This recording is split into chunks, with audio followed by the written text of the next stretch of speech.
right? I'm making it, man. I'm making it.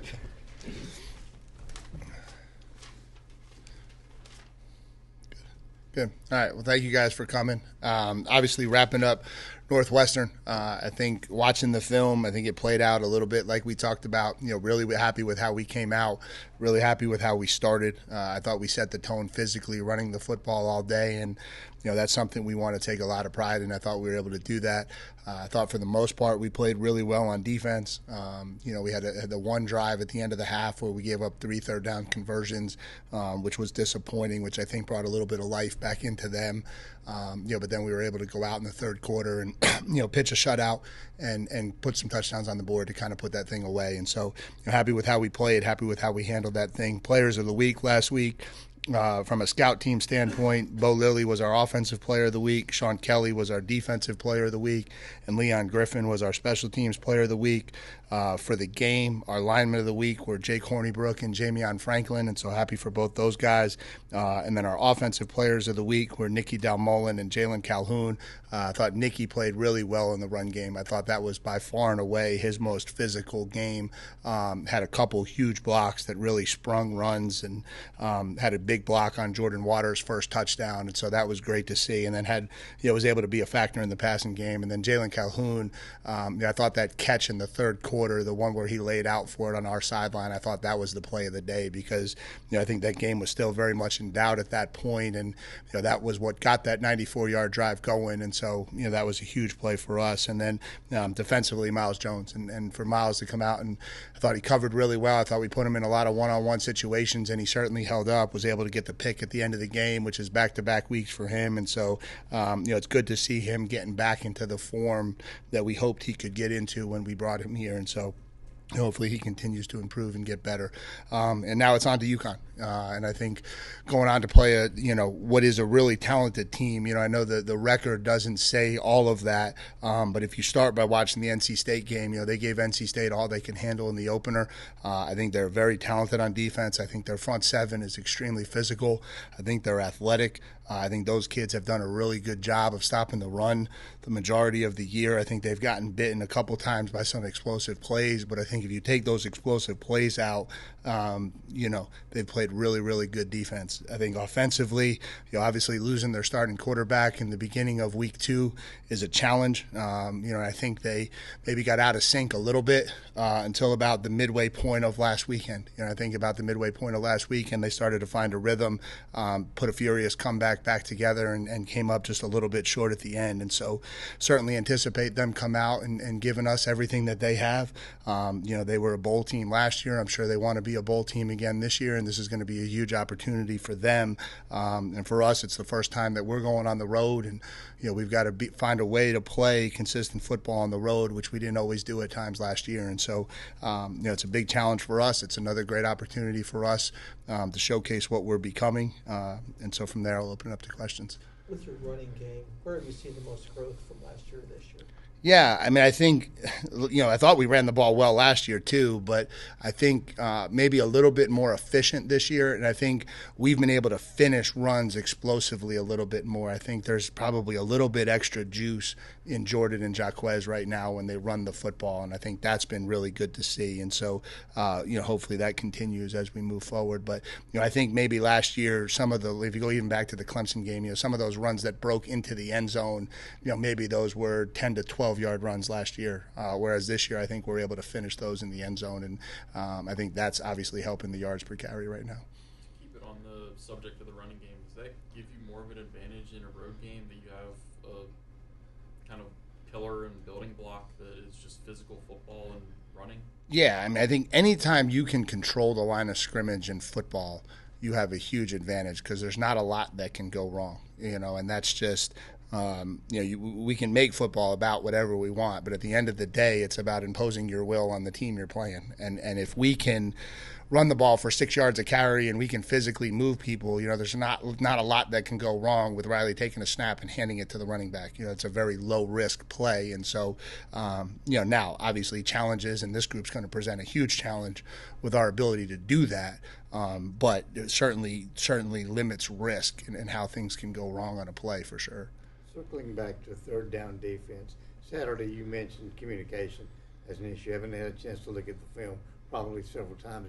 Is there a consistent theme of what your defense can do better to get off the field on third down? No, it's not consistent. I just think, we've talked about this a lot. I think, there's split recognition that creates communication. There's receivers getting close together. There's bunches. There's motions. Like, there's a lot of things that people try to do to us on third down to try to create advantages, and our ability to execute what we're trying to get done needs a lot of communication. I think that's just who we are as a defense. I don't think we're a ton different than a lot of people, but we certainly need it. And so, at times it's just not as crisp and clean as it needs to be.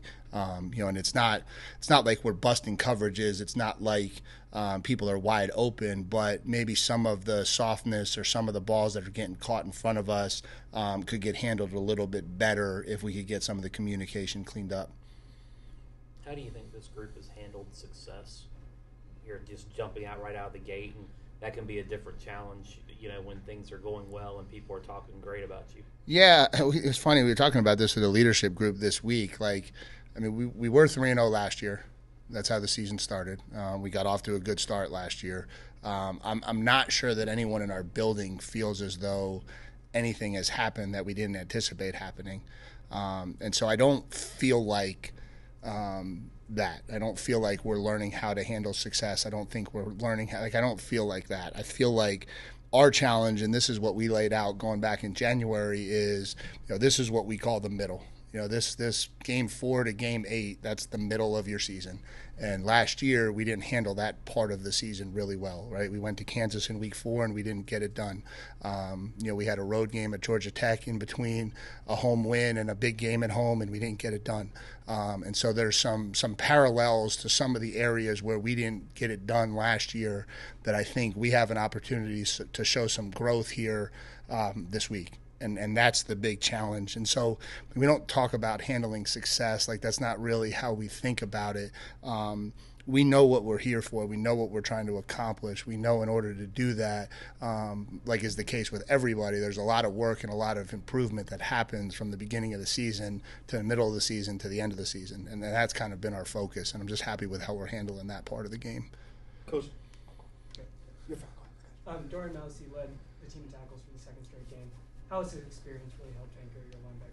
Yeah, I think he's getting more comfortable with what we're asking him to do. I think he's become a little bit more physical as a tackler, which is good to see. I think that happened on Saturday. I think, I think second year in the system helps. I think we talk about this a lot. Schematically, our defense is heavy on linebacker and safety. Those are the two positions where, there's a lot that goes into what we do. And so the second year going through it is always better than the first year because you're a little bit more comfortable with everything that we're asking of you. And so I think he's taken to that. And then I think he's healthy. I think last year he was dealing with that foot problem for so long, and it limited him, and he was in and out of the lineup, and he was in and out of practice, and trying to play at the level he wanted to play at was really hard at times for him. And so I think he's just happy that he's healthy and able to move the way he wants to move.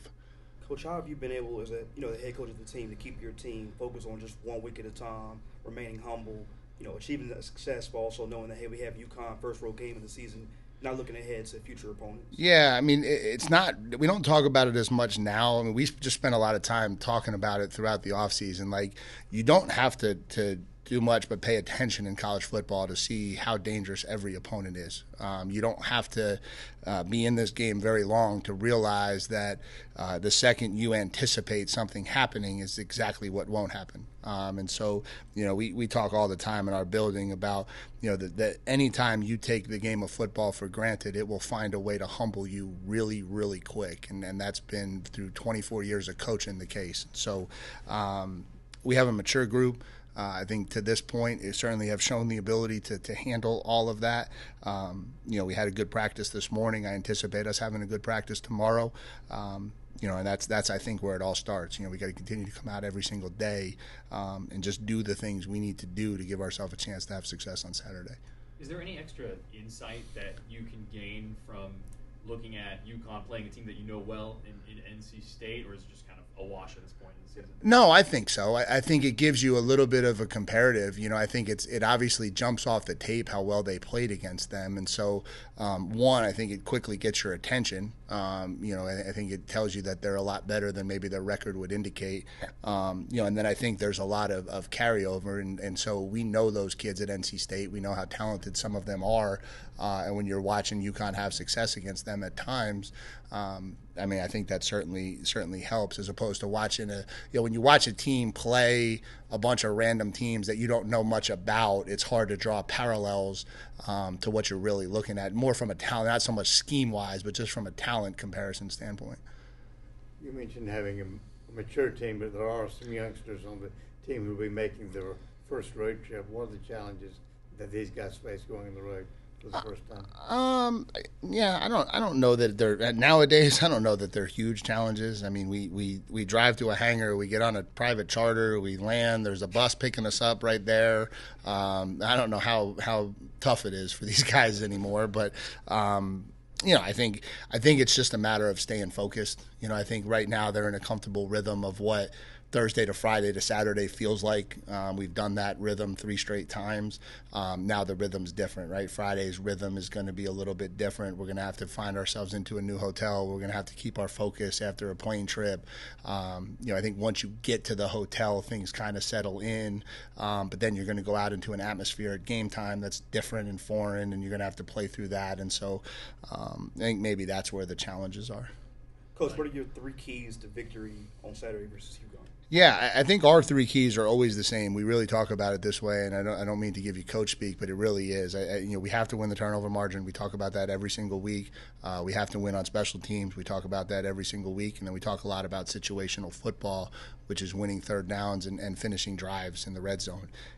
But I think when you put those 3 things together, the more often you do those 3 things, the more successful you are as a program. And so that's been our recipe. And for us, like we try to talk a lot about it's about Duke, right? And that's been our messaging since day one. Has really been, it's never been about anything outside of our own building. It's been about us, and we have a plan that we want to go out and execute. And if we execute that plan, we feel like we can be successful regardless of opponent. And so it doesn't change week to week. It doesn't change based on who we're playing. Maybe the way we win the turnover battle, maybe the way we win on third down changes based on who you're playing, but the big picture doesn't change. Mike, with Miles, how extensively did you know about his injury situation the last 2 years, and what clearance did you have to get to know that he was going to be okay? Yeah, I knew it very extensively because I was involved with a lot of it. I don't know about clearance. I think it was just a matter of, he had a foot injury my last year in College Station, and it didn't necessarily turn over and heal the way he hoped it would. And I think that lingered a lot longer than he wanted it to. And then that was my last year. And then my first year at Duke, I think he just dealt with a little bit of soft tissue stuff, which really wasn't overly concerning to us in terms of taking him. So, we knew the foot was healed. We knew he could have played. We knew he was running as fast as he was capable of running. And then just for whatever reason, last year went the way it went. And so I think we were pretty confident. I don't think we really hesitated very much. Once he decided to go in the portal and was looking for a home, we were pretty confident that he was going to be able to get here, get with Feely, get right, and we were going to hopefully get him back. And then it was just a matter of staying healthy, which he's been able to do. I know how you feel about setting expectations, but if you had any expectations for him, has he exceeded them through 3 games here? Yeah, I don't know about expectations. I'm happy that he's playing the game and having fun playing the game. It's really good to see. He's a great kid. He's worked extremely hard. He's again, we talk all the time about these kids that break what you would think the definitive mold of Duke, right? Like he's in Fuqua right now. He's getting a master's degree. He came here with a master's degree from Texas A&M. He's a great kid, and so his career was trending in a really positive direction until he went through some injury stuff, and so it's just great to see him playing the game, having fun playing the game, feeling like he's getting back to playing the game at the level he's capable of playing it. This is really exciting for him. I'm really happy for him that he's getting to do that. In that same area of the team, what has Jeremiah Lewis shown you? by playing through the injury, playing with the cast on his hand and all that kind of stuff? Yeah, I mean, first of all, he's extremely tough. I mean, that jumps out the page. You know, when you deal with something on the second series of the first game, that's been really cool. Really impressed with how he's assimilated. You know, I think, and all of those guys, and we've been really fortunate. You know, we've done a lot of background check. That's a huge part of our process in taking in transfers, but that doesn't mean you always get it right. And we've been very, very happy and lucky in some ways that we've gotten some great kids through the transfer portal, and he's one that for sure would fit that bill because, you know, he's coming in, he knows this is his last year of football. He knows it's an interesting spot in which he comes in so close to the start of training camp, and he hasn't really been with the team in spring ball, and and so there's a certain process to that, and how you go about it, and how you kind of assimilate into some of the guys you don't know. You know, he's obviously got his group that he knows, but there's also a lot of guys in that secondary room that he doesn't know at all. I think he's done a really good job of building relationships, connecting with people. Obviously plays the game at a really high level. So it's been really cool to add such an experienced player back there. And I think he's been great for Terry, who I think continues to get better every game. But, you know, giving Terry a guy who hasn't played a lot of college football snaps on defense, a guy to talk to and, you know, kind of get through on the sideline with, who's played a ton of college football, I think is really helpful.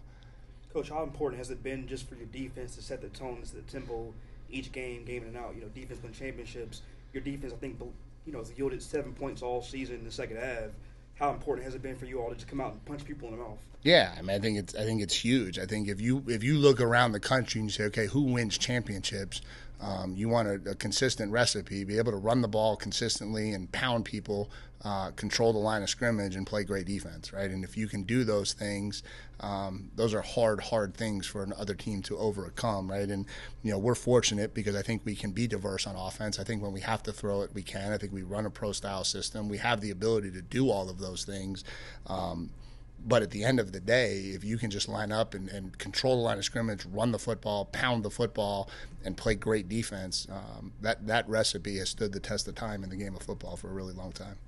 I would imagine you're probably pretty glad to get back to a normal all-the-way routine as far as short week and then 80-85%. I think you were saying last week on, you know, now it's full everything, right? Yeah.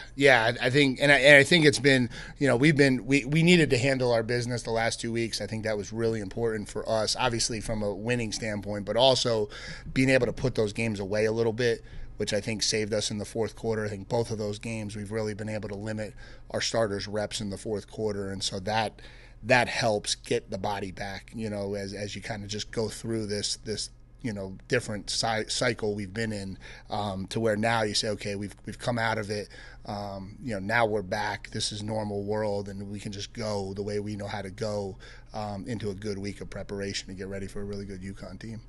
Any injury updates? No, I think, you know, Pickett's still battling. You know, we'll see. He's going to be game time decision. You know, we talked about Coleman. I think Coleman's in a really good spot. You know, again, whether he's ready to completely go, you know, I think we have him available and ready when we need him. Anthony Nelson should be back and able to play. Charlie Ham should be back and able to play this week. So we should be in a good spot. Good. Thanks, guys. Appreciate you. Thanks, Coach.